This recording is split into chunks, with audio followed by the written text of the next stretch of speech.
too excited to take the time to boil oatmeal this morning, so we're having our coffee. We're about an hour from daylight, and we've got about a half-hour walk to get to where we're in our unit, to where we can start hunting. So last night we stayed in the rig, slept pretty well. We are pretty happy about that. So now we're gonna leave the cycles in the trailer and grab our packs, our rifles, and head in. So opening day of muzzleloader season 2019, Idaho. We just walked a half an hour to get to our unit that we can hunt.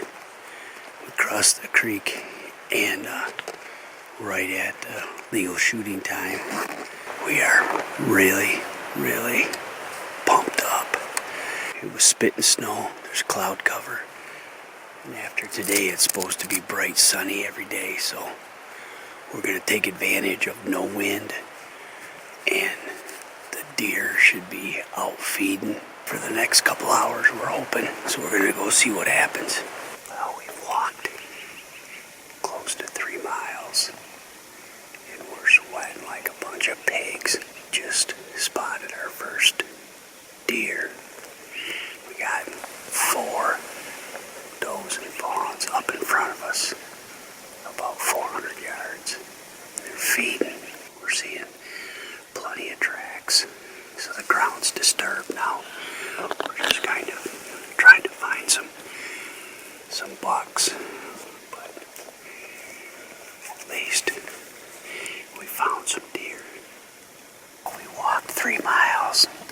We got the does just over the hill here, kind of in our line of travel, without having to drop way down into a canyon to avoid them. Do some glass and some high country to the west. See if we can turn something up. Almost surprised we haven't heard a bugle with all the elk tracks we've seen. 3 does over there at about 200 yards. And we're sitting here next to this fire. And Mark's contemplating. We got 2 tags. Don't pass up on the first day that you want to shoot on the last day. That's what everyone says. And you're all talking about, would you shoot a cow elk? And people say, yeah.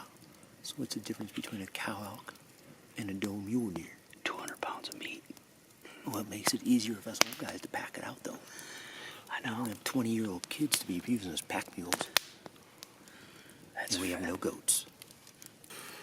So right over that fire into that other timber line, probably all 5 does are in there. We could see 3 moving around in a little clearing.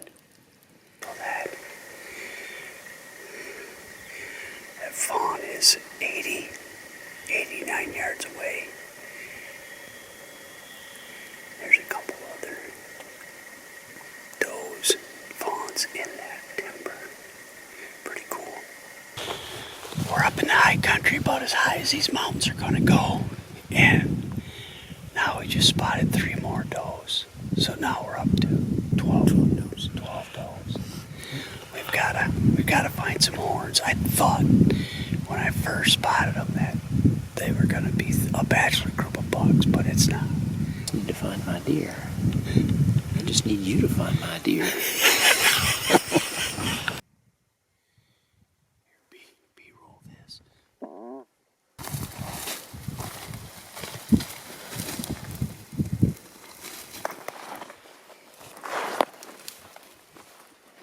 We decided to kind of, instead of taking just the tops of the mountain and the ridge tops, to get us in the side hill in the brush. In that first big pocket, I mean, it might pay off, but it's pretty tough.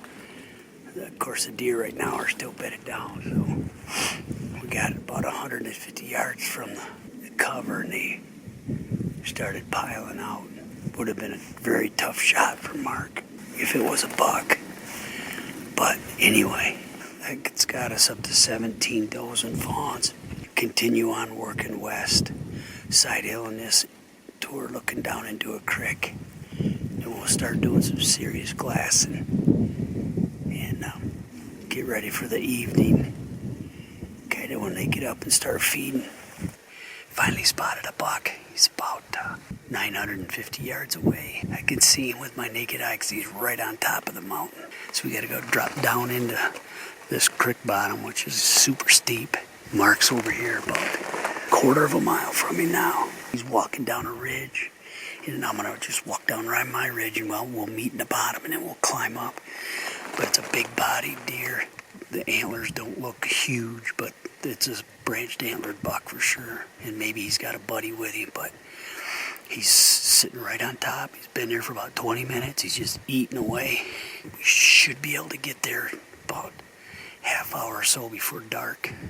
Pretty pumped. We got us a mule deer buck we got spotted, and now we're going to make a stalk. He's just feeding up there. So Mark is just to my right, about 400 yards, coming down a ridge. It's really steep country.